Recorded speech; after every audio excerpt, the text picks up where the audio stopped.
Good morning, friends. Today we are going to continue with the second unit of Sale of Goods Act, that is conditions and warranties. In the previous lecture we have referred to implied conditions. First we'll revise conditions and warranties and what are the implied conditions, which we have already done in the previous lecture. Now conditions and stipulations are nothing but, conditions and warranties are nothing but stipulations that are requirement or a representation made by the buyer and the seller at the time of making the contract. Conditions are essential to the main purpose of the contract. In the case of breach of condition by the seller, it gives rights to the buyer to reject the goods, repudiate the contract, claim the refund and damages. Whereas warranty is nothing but collateral to the main purpose of the contract.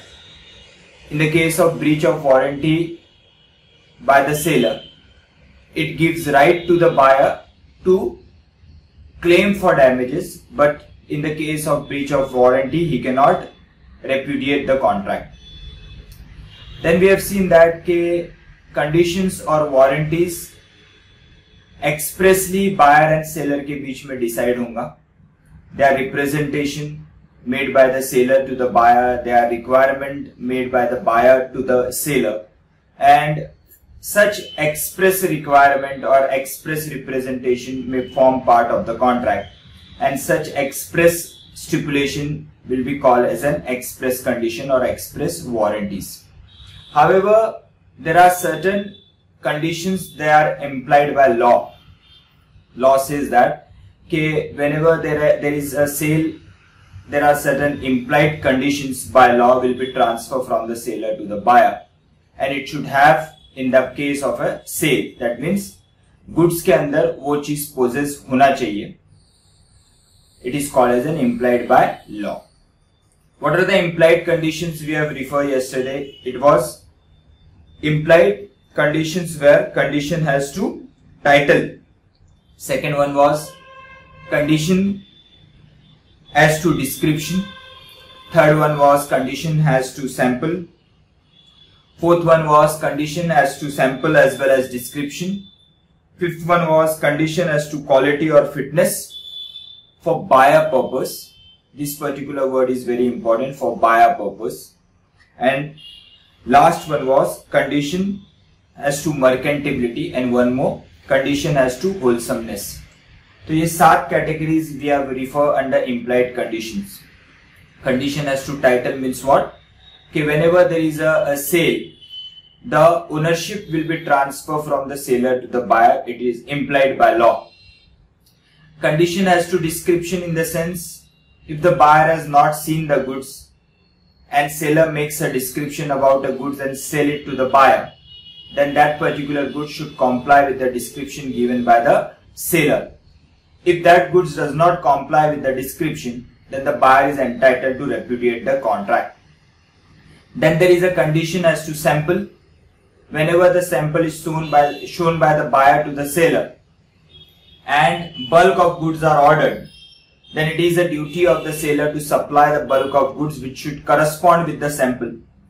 If those bulk does not correspond with the sample, or part of the goods does not correspond with the sample, then the buyer is entitled to return the entire lot, repudiate the contract. Then there is condition as to sample as well as description.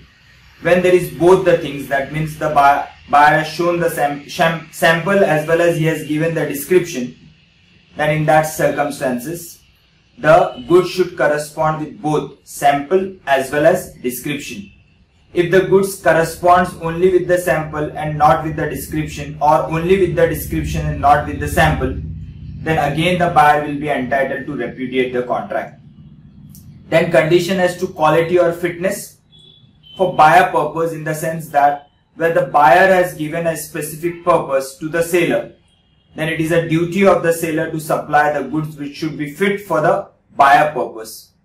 अगर buyer का purpose satisfy नहीं होता है तो then buyer will be entitled to reject the goods.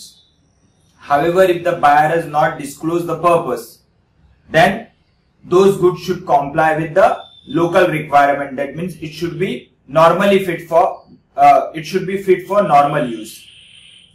फिर buyer का purpose क्या है, वो जरूरी नहीं है कि सेटिस्फाई होता है या नहीं होता है, लेकिन नॉर्मल पर्पस सेटिस्फाई होना चाहिए. लेकिन अगर बायर ने सेलर को अपना पर्पस बताया है और सेलर के ऊपर वो रिलाई कर रहा है, तो then it is a duty of the seller to supply only that particular goods, those goods which should satisfy the purpose of the buyer. अगर बायर का पर्पस सेटिस्फाई नहीं होता है, तो then it is implied by law that the buyer will be entitled to repudiate the contract and claim for refund. Then there is condition as to merchantability, in the sense it should be if it is buyer is purchasing the goods for his own use, then it should be fit for the use for which the buyer is purchasing the goods. Or where the goods are purchased by the buyer for the purpose of resale, then it should be capable to be resale in the market. That means it should not be damaged, it should be properly packed. It should not be anything that means if I have purchased from the seller और फिर मैं market में उसको बेचने के लिए निकाल रहा हूं, तो बिक रहा, it is not saleable on account of certain defect or damage. So then such goods cannot be called as merchantable. It will be called as non-merchantable, and the buyer will be entitled to reject the goods. And last one is condition as to wholesomeness. In the sense, this wholesomeness, this word is generally used for eatables. It has been said that those eatables which are sold by the seller to the buyer, जैसे कि कोई restaurant है, कोई sweet shop है, तो मिठाई की दुकान है या फिर होटल है, तो उस कंडीशन के अंदर होटेलियर ने या रेस्टोरेंट वाले ने या फिर उस मिठाई वाले ने fresh eatables should be supplied by the seller to the buyer. If eatables are not fresh, on account of which the buyer suffers with certain diseases, in those count the buyer seller will be responsible for such kind of a goods, and buyer will be entitled to claim the damages and a refund of money. So these were the 7 implied conditions under the conditions and warranties. Now similar to implied conditions, law has also given certain implied warranties in the case of sale of goods. So whenever there is a sale of goods, there will be implied conditions as well as there will be implied warranties.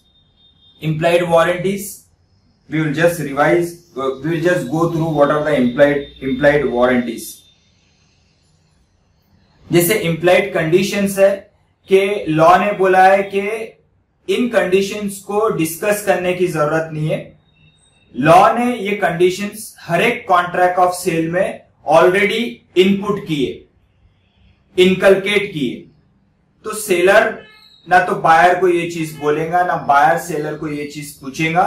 It is implied by law that whenever there is a sale, certain conditions implied by law will be transfer from the seller to the buyer, and if those conditions are not satisfied, then the buyer will be entitled to repudiate the contract. In the same manner, there are certain implied warranties which are provided by the law. It says that whenever there is a contract of sale, there are certain warranties provided by law. There are certain warranties which are express warranties which will be decided between the buyer and the seller, and it will be written in the contract, or it will be orally decided between the buyer and the seller. However, there are certain warranties again which is implied by law, that whenever there is a sale of goods from the seller to the buyer, such implied warranties or warranties implied by law will be transferred from the seller to the buyer. What are those implied warranties? We will just refer on your screen. Warranties, express warranties and implied warranties similar to implied conditions and express condition. In the same manner, implied warranties and express warranties. Express warranties are same, जो expressly seller और buyer के बीच में decide होगा, या फिर seller expressly warranty कुछ part का देगा या कुछ manufacturing defect के लिए कोई warranty देगा. They are called as an express warranties. What about implied warranties? What it says? it is a warranty which the law implies into the contract of sale. The law presumes that the parties have incorporated it into the contract. The law presumes that the parties have incorporated it into the contract. That means it is presumed by law. Okay, whenever there is a contract of sale, such warranties will be inculcated in the contract, even though it is not written, but it is implied कि ये particular warranties buyer को मिलेंगी. What are those? We'll see what they are given. Implied warranties. It is a warranty which the law implies into the contract of sale. The law presumes that the parties have incorporated it into the contract. The law presumes, that means it is assumed कि ये चीजें contract के अंदर है, though it is not expressly or orally or in writing given in the contract, but it is presumed that whenever there is a contract of sale, these warranties will be given to the buyer. The implied warranties are read into every contract of sale unless they are expressly excluded by the parties.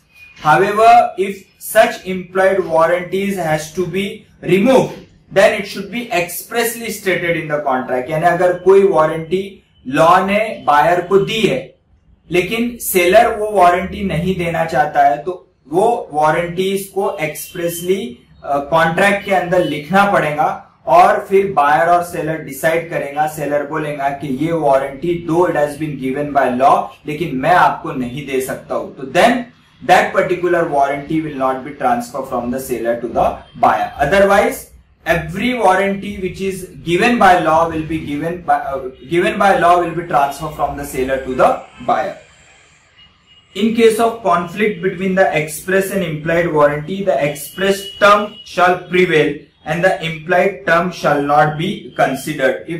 Whenever there is a conflict के warranty है या नहीं, तो उस circumstances के अंदर express terms जो contract के अंदर जो terms इन राइटिंग दिए हुए होंगे या फिर जो डिसाइड किए गए होंगे, तो वो टर्म्स के बेसिस पे डिसाइड होगा कि वो वारंटी या कंडीशन है या नहीं है. Further what they are given, following are the implied warranties. Now what are the implied warranties? जैसे कि implied conditions we have seen, there are 7 implied conditions. Now implied warranties, there are 4 implied warranties. Now implied warranties and implied conditions are almost similar. If there is but the only difference between the two is that in the first case, if there is a condition, we have seen that the buyer will be entitled to repudiate the contract and claim for refund and damages. That means he is entitled to repudiate the contract. In the case of warranties, we have seen that he is not entitled to repudiate the contract, but he can claim the damages. And damages may be equal to the value of goods. It may be equal to the value of goods. यानी अगर मोटा मोटा देखा या फिर अपन directly और indirectly इसको assume करें तो ऐसा पता चलेगा कि अगर कंडीशन का ब्रीच होता है तो buyer is entitled to reject the goods and claim the refund and that particular amount will be equal to the value of the goods and together with that he can claim the damages. Similarly, in the case of implied warranty, it has been said that in the case of warranty, he cannot repudiate the contract, he can claim the damages. But how much of damages he can claim? So that damages may be equal to the value of the goods. तो यहाँ पे भी उसको conditions में भी value of the goods मिल रहा है और यहाँ पे भी damage मिल रहा है और damages may be equal to the value of the goods, but it will be decided depending upon the different cases के डैमेजेस कितना होना चाहिए. तो पहला वारंटी क्या बोल रहा है? Implied warranty, warranty as to the quiet possession. Quiet possession in the sense whenever the buyer purchase the goods from the seller, it is assume that के बायर अगर सेलर की दुकानदार से कोई चीज परचेज करके ला रहा है तो now he has become the owner of that goods. He can make the enjoyment, he can take the benefit of that particular goods as he like. It is presumed that he will not be disturbed from enjoying the quiet possession of that particular goods. अगर कोई particular person उसको आके disturb करता है और बोलता है कि आपने ये चीज कैसा ले ली, ये चीज तो मेरी है, ये चीज मेरी सामने वाले ने आपको किस तरीके से बेच दी, ये तो उसके पास ओनरशिप था ही नहीं, how you can sell that. या फिर कोई पर्टिकुलर पर्सन किसी का चोरी का माल लेके आपको बेचता है और बाद में पुलिस वाला पता लगाता है कि ये चीज तो एक्स का है ना कि वाई का, वाई जिससे आपने गुड्स परचेज किया। तो इसका मीनिंग क्या है कि आपको कोई डिस्टर्ब कर रहा है आपके क्वाइट पोजीशन में। आपने no doubt you have paid the money and legally purchase the goods, you are the bona fide purchaser, that means you are not aware with the previous condition in respect of that particular goods। आपने तो दुकानदार के पास जाके पैसा दिया और वो goods लेके आया, या किसी पर्टिकुलर सेलर ने आपको कोई गुड्स बेचा और आपने bona fide purchaser यानी you are a innocent purchaser, आपने पैसा दिया और उससे वो गुड्स लिए। तो आपका ये हक बनता है कि आप वो गुड्स को एंजॉय करें, आप जैसा चाहे वैसा गुड्स को एंजॉय। आप डिस्टर्ब कब हो जाएंगे, जब आपको कोई बोलता है कि how could you purchase this goods, ये तो मेरे है। यानी इसका मीनिंग क्या है कि सामने वाले ने आपको चोरी का माल बेच दिया, तो देन जो ओरिजिनल ओनर रहेगा उसको ये गुड्स रिटर्न देने पड़ेंगे। तो आपका तो यहां नुकसान हो गया। आपने पैसा देके माल लिया लेकिन फिर भी आप उसको एंजॉय नहीं कर पाए। तो यहां पे लॉ बोलता है कि you are entitle to claim the damages from the person जिसने आपको फंसाया है, जिसने आपको चोरी का माल बेच दिया। तो उस सर्कमस्टेंसेस में you are entitle to claim the damages and that damages may be equal to the value of the goods, बराबर। However you should be a bona fide purchaser, bona fide in the sense कि आप innocent purchaser होना चाहिए। आपने सामने वाले के साथ मिलके चोरी का माल परचेज नहीं करना चाहिए। अगर आपने ऐसा किया, ऐसा यानी आपको पता है कि ये माल चोरी का है और आप ले रहे हो क्योंकि आपको कम में मिल रहा है, तो इसका मीनिंग ये है कि आप उसके साथ मिलजुल के ये काम कर रहे हो। तो then this particular condition will not give you a favour, that means it will not, the judgement will not be decided in your favour. Here it says that कि लॉफुली आपने कोई चीज ली है और आपको उस गुड्स को एंजॉय करने का राइट्स है, लेकिन सामने वाला एंजॉय नहीं करने दे रहा है, तो then you are entitled to go with this particular remedy, you can entitle to claim the damages. What it says, when the buyer has obtained the possession of the goods, he has a right to enjoy them in a way he likes। in a way he likes यानी जैसा चाहे वैसा वो use कर सकता है बिना किसी को तकलीफ दिए। अगर मैं टीवी घर पे लेके आता हूँ लॉफुली परचेस करके, तो मैं जैसा चाहे अपने हॉल में उसको इंस्टॉल कर सकता हूँ, जैसा चाहे उसको यूज कर सकता हूँ। That is, no one should interfere with the quiet enjoyment of the buyer. If the buyer rights of possession and enjoyment is disturbed by anyone, then the buyer can recover the damages from the seller. Example, X sold a second-hand music system to Y, who spent ₹1,000 on the repair of this radio. This music system was seized by the police as it was stolen one. Y filed a suit against X for recovery of the damages for the breach of warranty of quiet possession, including the cost of repairs. It was held that Y was entitled to recover the same. This particular implied warranty is almost similar to implied condition as to the title. In the case of title also, it has been said that whenever you purchase the goods from the other party, you are entitled to have a title, ownership in respect of goods। अगर उसकी ownership या title गलत है या वो title in respect of those goods are defective, then you are entitled to cancel the contract and claim the refund। Here also it has been said that whenever you are going to purchase the goods, you are entitled to have a enjoyment in respect of that goods। अगर आपको कोई disturb करता है तो you are entitled to claim the damages, and that damages may be equal to the value of the goods। Fine।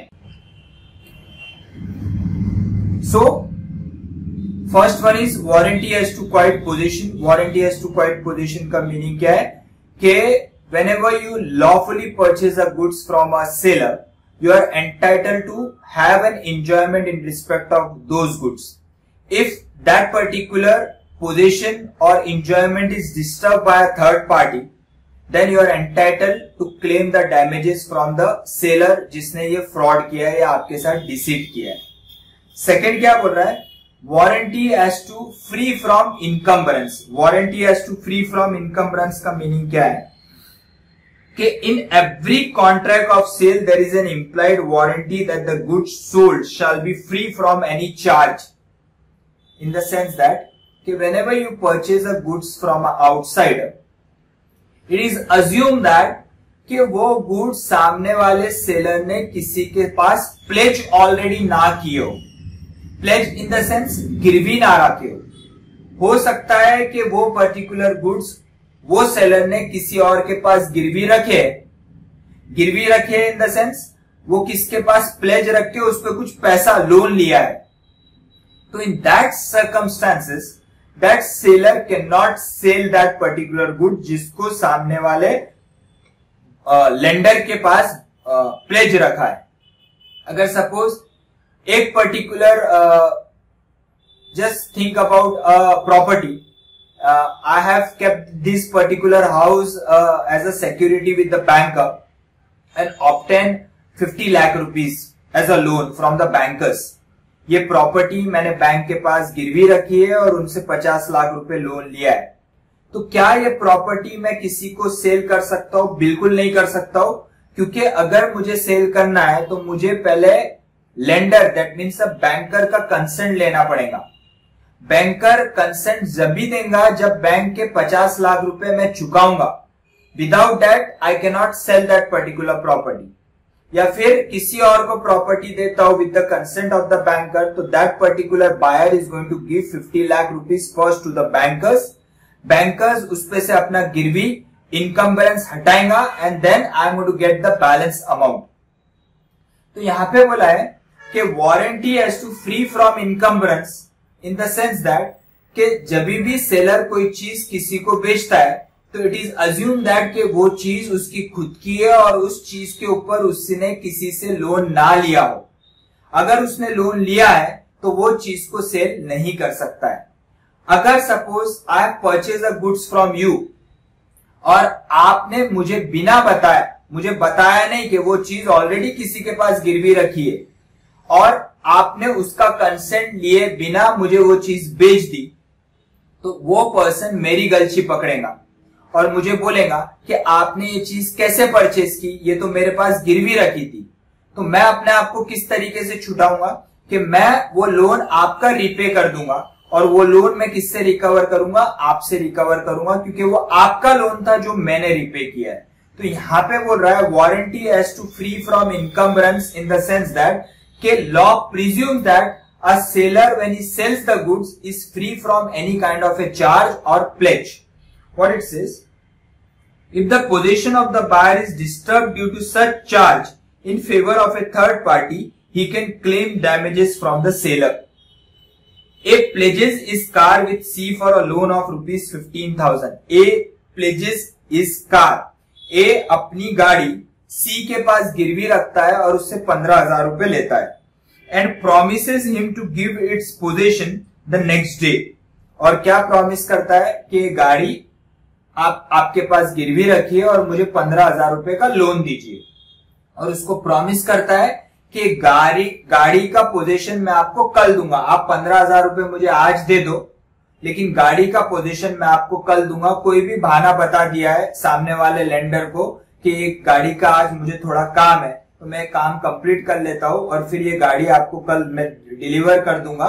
15,000 रुपए आप मुझे आज दे दो. यानी आपसे 15,000 रुपए मैंने ले लिए, गाड़ी को आपके पास गिरवी रख दिया, लेकिन गाड़ी का पोजीशन आपको नहीं दिया. आगे क्या हो रहा है देखिए.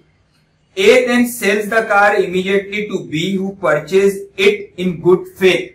A ने क्या किया, जो गाड़ी के ऊपर उसने लोन उठाया था वो गाड़ी इमीडिएटली बी को बेच दिया. सी को क्या वादा किया था कि ये गाड़ी का पोजीशन मैं आपको कल दूंगा, और मैंने आज क्या किया, वही गाड़ी किसी और को सेल कर दिया. मैं गाड़ी सेल नहीं कर सकता था क्योंकि ये मैंने गाड़ी किसी के पास गिरवी रखी है.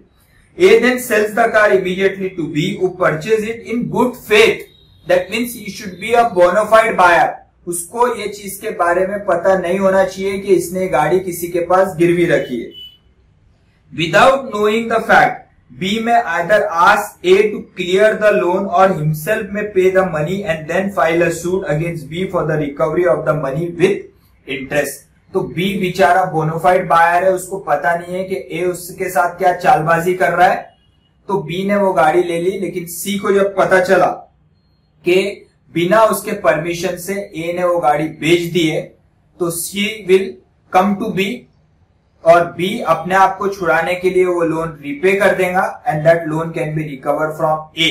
या फिर अगर सी वो गाड़ी लेके जाता है तो then again B can file a suit against A for the recovery of the price which he has already given to A. So this is warranty as to free from encumbrance. First one is warranty as to quiet possession, which says that whenever you lawfully purchase the goods from the seller, you are entitled to make the enjoyment of that particular goods. Second one is warranty as to free from encumbrance, in the sense that whenever you lawfully purchase the goods from the seller, it is presumed that that particular goods has not been kept as encumbered or charged with the other third party. Then there is disclosure of dangerous nature of goods. Law और क्या बोलता है कि it is a duty of the seller to disclose about dangerous nature of the goods, अगर buyer को उस goods के nature के बारे में पता नहीं है। ये जनरली कब होता है, केमिकल से रिलेटेड कुछ आइटम्स वगैरह है, तो जहां पे बायर को ये जनरली पता नहीं होता है कि ये गुड्स कितने हानिकारक है, तो उस सर्कमस्टेंसेस के अंदर लॉ बोलता है कि यहाँ पे सेलर का ड्यूटी बनेगा कि उस गुड्स के डेंजरस नेचर, यानी किस तरीके से वो हानिकारक है, किस तरीके से बायर को ये गुड्स को इस्तेमाल करते वक्त केयर लेना है, ये बताना जरूरी है। It is presume by law. और अगर सेलर इसके यूसेज के बारे में, इसके हाउ टू यूज दैट, इसके हानिकारक होने के बारे में अगर बायर को बताता नहीं है, तो अगर बायर का कोई नुकसान हो जाता है तो then seller will be responsible, buyer will be entitled to claim the damages. What it says, there is another implied warranty on the part of the seller that in case the goods are inherently dangerous or they are likely to be dangerous to the buyer, or the buyer is ignorant of the danger, the seller must warn the buyer of the probable danger. If there is a breach of warranty, the seller will be liable for damages.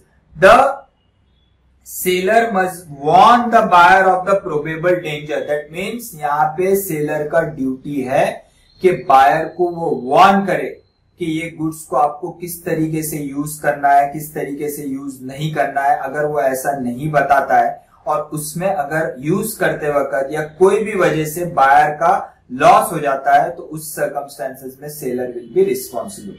What is an example they have given, x purchase a tin of disinfectant powder which is required to be opened with special care. Disinfectant powder यानी there is certain drugs या कोई chemical एक party ने, seller ने buyer को दिया। X purchase a tin of disinfectant powder which is required to be opened with special care, यानी उस पाउडर के डिब्बे को खोलते वक्त एक स्पेशल केयर लेना जरूरी है। और वो स्पेशल केयर या तो उस पर्टिकुलर टिन बॉक्स पे प्रिंट होना चाहिए, या फिर वहां पे सेलर का ड्यूटी है कि वो बायर को बताए कि how to open this tin box. That means either it should be return, आप बाज वक्त देखते होंगे कि whenever you purchase a acid bottle, तो it has been written on that कि how to open that particular bottle. या फिर अगर आपने हल्दीराम के रसगुल्ला परचेज किया होगा तो उस पर लिखा हुआ होता है, अगर वो टिन बॉक्स में हो तो उस पर लिखा हुआ होता है कि इस पर्टिकुलर बॉक्स को आपको किस तरीके से ओपन करना है। तो special care has to be taken while opening those boxes. तो what is it has been said that X purchase a tin of disinfectant powder which required to be opened with special care. Ex wife, while opening the tin, was injured as the powder flew into her eyes. Held the seller was liable for the injuries sustained by ex-wife because of breach of warranty. यहाँ पे क्या हुआ, disinfectant powder seller ने buyer को दिया जिसपे instruction नहीं थे कि उसको किस तरीके से ओपन करना है, तो यहाँ पे सेलर का रिस्पॉन्सिबिलिटी था कि बायर को बताए कि ये डिसइंफेक्टेंट पाउडर के टिन बॉक्स को ओपन करते वक्त किस तरीके का केयर लेना है, जहां पे उसने ये नहीं बताया। और हुआ क्या कि एक्स के वाइफ ने जब उसको ओपन किया तो वो पूरा का पूरा पाउडर उसके आईज में चला गया एंड वहां पे there is a heavy loss. तो यहाँ पे बोला गया है कि then the buyer is entitled to claim this damages, जो भी लॉस हुआ है in the form of money और otherwise from the seller. Then there is warranties implied by custom. This is almost similar to condition as to quality and fitness. Warranty implied by custom का meaning क्या है कि जो goods जो normal purpose के लिए use आने चाहिए वो यूज उस गुड्स का होना चाहिए, यानी वो गुड्स वो नॉर्मल यूज के काम में आने चाहिए। अगर वो गुड्स का जो पर्पस है, जो नॉर्मल पर्पस है, अगर उसी काम के लिए वो गुड्स नहीं आते, कस्टम्स, यूसेज, इन सब चीजों का मीनिंग क्या है कि जो नॉर्मल यूज में वो चीज आती है। जैसे कि यस्टरडे आई टोल्ड यू के एग्जांपल ऑफ चेयर, चेयर किस पर्पस के लिए काम में आता है, बैठने के लिए काम में आता है, तो उसका वो नॉर्मल काम है, वो नॉर्मल ट्रेड में वो यूसेज है, नॉर्मल यूसेज है। तो अगर वही चीज के लिए वो चीज काम में नहीं आती है तो then it is called as there is a breach of warranty. तो whether there is a breach of condition or a breach of warranty will depend upon the circumstances of the course. However, the damages may be equal to the value of the goods in the case of breach of warranty. However, in the case of breach of condition, we have already seen that he is entitled to claim the refund. Even in the case of breach of warranty, कि उसको उतना ही पैसा मिलेगा जो breach of condition में मिलेगा। What it says? Like implied condition, implied warranties also attached by customs or usage of trade. Customs और usage of trade का मीनिंग क्या है कि जो गुड्स नॉर्मल कस्टमरी मैनर में यूज होते, नॉर्मल पर्पस के लिए यूज होते। तो यहाँ पे लॉ क्या बोलता है कि अगर आप एक चीज जिस तरीके से उसका नाम है, जो पर्पस के लिए वो यूज आती है, और आप वो चीज किसी को दे रहे हो, तो वो पर्पस के लिए वो चीज यूज आना चाहिए। जैसे कि मोबाइल है, मोबाइल के लिए calling, incoming and outgoing is important, तो उसका वो नॉर्मल यूसेज है। तो अगर वो नॉर्मल यूसेज ही वो गुड्स में नहीं हो रहा है तो इसका मीनिंग है कि वो गुड्स फिट नहीं है, then the buyer will be entitled to treat it as a breach of warranty और it may treat it as a breach of condition depending upon the case and can claim either the refund if there is a breach of condition or either the damages, and that those damages may be equal to the value of the price. This is so because the parties enter into an agreement subject to the known custom or usage of trade. This is so because the parties enter into an agreement subject to the known custom or usage of trade, यानी whenever the party purchase the goods, तो ये सोच के purchase करते कि ये चीज मैं ले रहा हूं, इसका ये काम है, वो नॉर्मल काम में वो चीज आना चाहिए, और अगर नहीं आता है तो then he is entitled to claim the damages. तो implied conditions 7, implied warranties 4। once again we'll revise। implied condition क्या है? condition as to title, condition as to description, condition as to sample, condition as to description as well as sample, condition as to quality or fitness for buyer purpose, condition as to merchantability, condition as to wholesomeness. These are the 7 implied conditions, and there are 4 implied warranties. What are the 4 implied warranties? First one is warranty as to quiet possession. Second one is warranty as to free from encumbrance.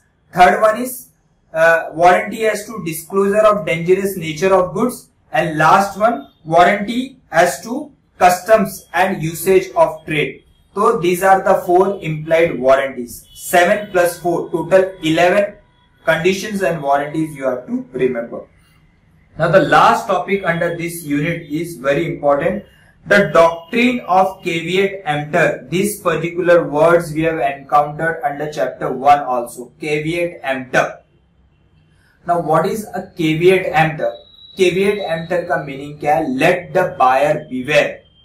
Late the buyer beware का meaning क्या है कि whenever you go for purchasing the goods, तो ये buyer का duty बनेगा कि वो गुड्स को प्रॉपरली चेक करके परचेज करे, वो अपने आप को सेटिस्फाई कर ले कि जिस मकसद के लिए वो गुड्स परचेज कर रहा है वो उसका मकसद सेटिस्फाई होगा या नहीं होगा।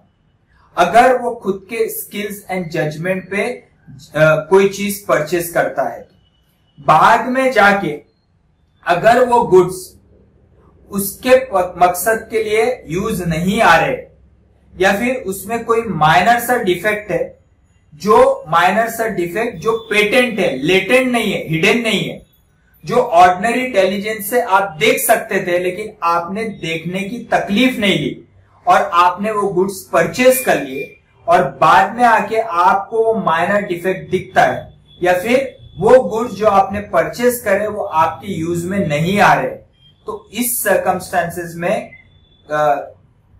सेल ऑफ गुड्स एक्ट के अंदर फेवर सेलर को दिया गया है। यानी यहां पे बोला गया है कि उस सर्कमस्टेंसेस में buyer will be responsible, seller will not be responsible, और हर एक कायदा, हर एक judgment came in the favour of seller. लेकिन कब? अगर बायर ने खुद के स्किल और जजमेंट से गुड्स परचेज किए, बायर ने सेलर को अपना पर्पस बताया नहीं है, या फिर वो गुड्स में माइनर डिफेक्ट है जो ऑर्डिनरी डिलिजेंस से, नॉर्मल आई से आप देख सकते थे लेकिन आपने वो तकलीफ नहीं ली, आपने उसको इग्नोर किया, तो इस सर्कमस्टेंसेस में buyer will be responsible. Rule of caveat emptor will prevail and seller will not be responsible. So we will just go through that. Caveat emptor is a Latin expression which means let the buyer beware. The doctrine states generally that the seller is not responsible for bad goods. Not responsible for bad goods यानी here they are bad goods का ये meaning नहीं है कि पूरी तरह defective है। Bad goods का मीनिंग है bad choice. आपने गुड्स को बराबर परचेज नहीं किया जो आपके मकसद के लिए यूज आने चाहिए थे, या फिर ऐसे गुड जिसमें थोड़ा बहुत डिफेक्ट है, that is a minor defect जो उसके परफॉर्मेंस पे फर्क नहीं पड़वाएगा, यानी उसके performance will be as it is, लेकिन उसमें मामूली सा डिफेक्ट है। जैसे कि अगर रेफ्रिजरेटर है तो उसके कूलिंग में या उसके आइस मेकिंग के प्रोसीजर में कोई भी प्रॉब्लम नहीं है, सिर्फ वो फ्रिज एक साइड से अंदर थोड़ा प्रेस किया हुआ है यानी डैमेज है, लेकिन उसके एंटायर परफॉर्मेंस पे कुछ भी फर्क नहीं है, तो such kind of a goods can be called as a bad goods. This doctrine take the side of the seller. Caveat emptor has been for the purpose of the seller, यानी this particular doctrine has favoured the seller. As per the rule, the seller is not responsible in the following cases: to know the particular purpose of the buyer. Seller कभी भी buyer को अपना purpose नहीं पूछेगा unless buyer खुद होके seller को अपना पर्पस बताता है। लेकिन जनरली आप देखेंगे कि सेलर दिमाग नहीं लगाता है, आप जाते हो कोई गुड्स बोलते हो वो निकाल के आपको दे देता है, वो कभी मोस्टली नहीं पूछेगा कि आप किस पर्पस के लिए गुड्स ले रहे हो, तो सेलर का ये कोई भी ड्यूटी नहीं बनता है। तो as per the rule the seller is not responsible. Seller कब रिस्पॉन्सिबल नहीं रहेगा? To know the particular purpose of the buyer if the buyer chooses the good negligently. अगर बायर बिना कुछ मेहनत लिए गुड्स को परचेज कर लेता है, यानी that means he was negligent in his choice, he has never taken effort to properly select the goods. जैसे कि अगर आप कोई दुकानदार के पास जाते हो, जैसे कि एक सेल लगा हुआ है और you wanted to purchase pant for example, shirt और पैंट आपको परचेज करना है और वहां पे ट्रायल रूम है, लेकिन आपने क्या किया, आपने शर्ट आपके चॉइस से परचेज कर लिया, ट्रायल रूम में वहां सिलेक्ट नहीं किया, आपने बराबर उसको चेक नहीं किया एंड आपने घर पे वो शर्ट लेके आया तो आपको पता चला कि वो स्मॉल शर्ट है, आपको थोड़ा लार्ज चाहिए था। तो इस केस में दुकानदार रिस्पॉन्सिबल नहीं रहेगा, और दुकानदार के वहां ऑलरेडी लिखा हुआ है, वहां पे कॉन्स्पिक्यूअस प्लेस पे वहां पे रिफ्लेक्ट वहां पे दिया हुआ है, बोर्ड लगा हुआ है कि goods will not be exchange and refund will not be given. तो इस सर्कमस्टेंसेस के अंदर you can not exchange the goods, because यहाँ पे ड्यूटी किसका था? It was a duty of the buyer कि उसने सिलेक्शन बराबर करना चाहिए था, लेकिन he was negligent. Then if the goods are defective and the defect is patent, latent नहीं patent, latent में सेलर रिस्पॉन्सिबल रहेगा। latent यानी जो हिडन है, जो ऑर्डिनरी डिलिजेंस से आप पता नहीं लगा सकते उसको latent बोलते हो। patent का मीनिंग है ऑलरेडी कोई भी अगर नॉर्मल वेरिफिकेशन करे तो वो आपको पता लग जाएगा कि इसमें ऐसा मामूली सा डिफेक्ट है। तो अगर डिफेक्ट पेटेंट है लेकिन फिर भी बायर ने उसको इग्नोर किया तो फिर बाद में वो सेलर को रिस्पॉन्सिबल नहीं ठहरा सकता है। That is the defect which can be discovered मियर bye inspection. Example, A sold pigs to B. These pigs been infected, caused typhoid to other healthy pigs of the buyer. It was held that the seller was not bound to disclose the pig were unhealthy, the rule of the law being caveat emptor. Generally जानवरों के cases में, animals के cases में seller का कभी responsibility नहीं बनेगा कि वो बायर को बताए कि ये पर्टिकुलर जानवर अनहेल्दी है। इंसानों के केस में बनेगा, क्योंकि इंसानों के केस में there is a fiduciary relationship, that means there is a relationship of trust between one party and the other. यानी जैसे कि अगर मैरिज कॉन्ट्रैक्ट है तो then it is a duty of the person to disclose about the character, insanity or sanity or soundness or unsoundness about that particular person.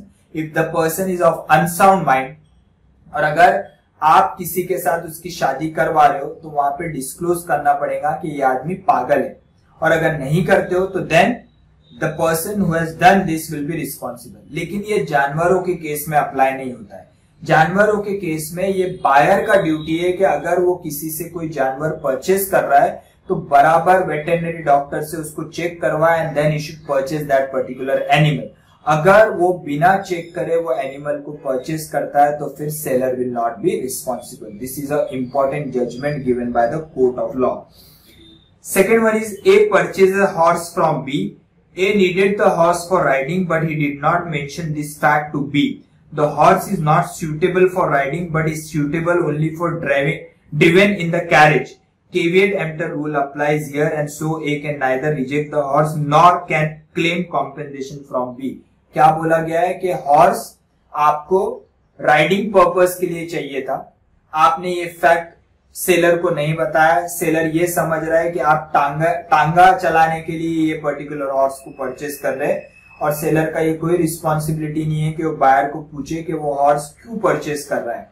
और बाद में पता चला कि that horse was not suitable for riding, तो law ने क्या बोला कि यहाँ पे बायर रिस्पॉन्सिबल है, सेलर इज नॉट रिस्पॉन्सिबल। लेकिन तो general rule of caveat emptor क्या है कि buyer will be responsible, seller will not be responsible. कौन कौन से केसेस में?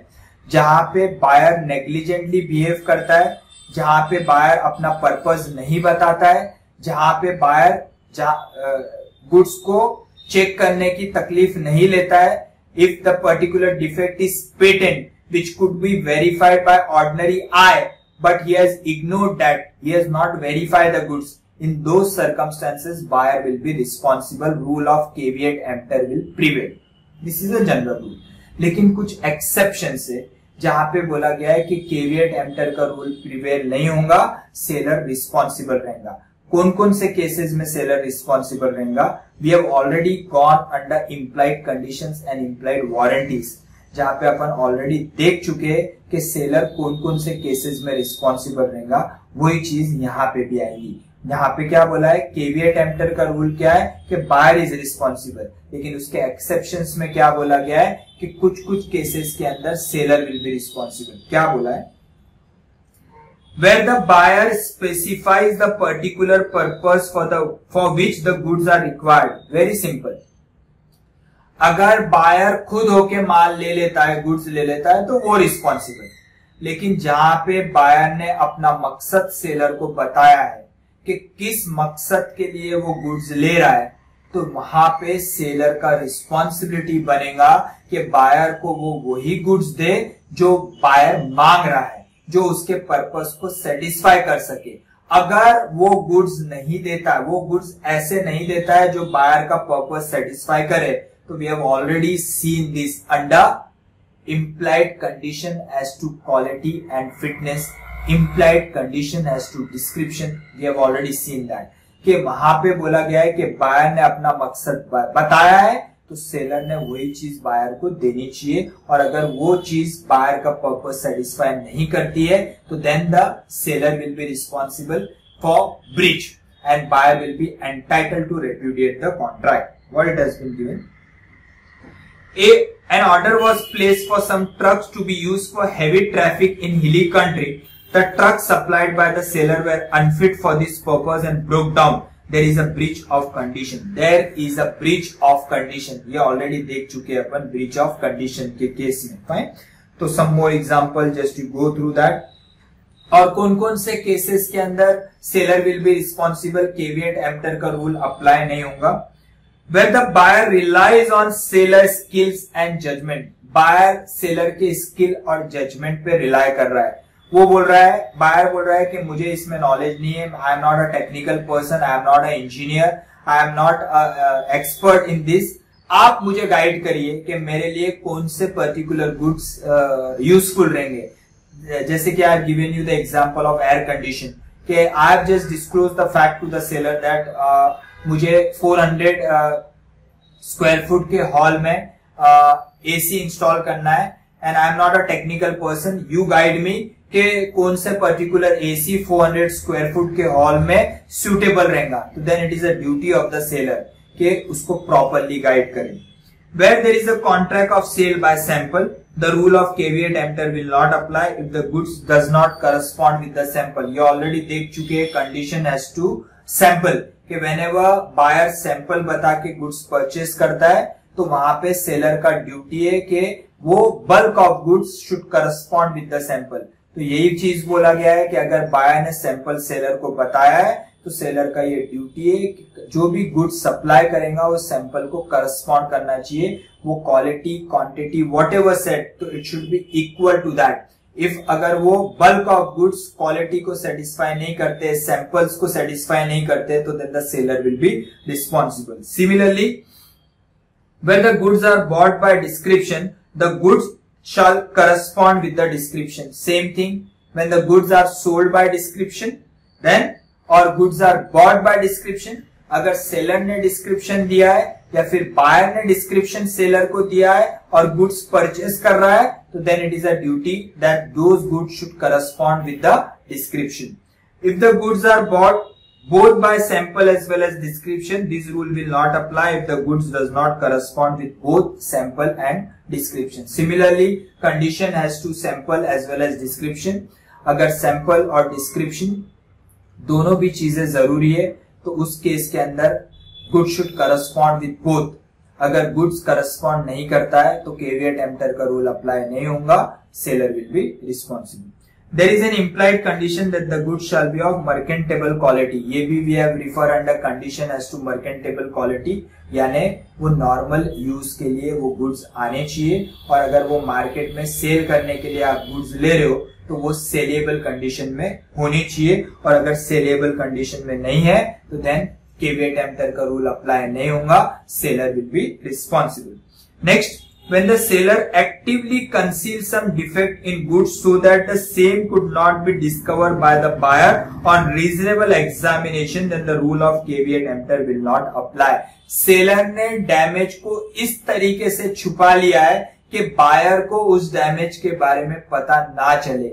जैसे कि अगर फर्नीचर में एक भारी सा क्रैक है लेकिन उस डैमेज को सेलर ने बराबर पॉलिशिंग करके, केमिकल यूज करके उस डैमेज को छुपा लिया है ताकि बायर को पता ना चले.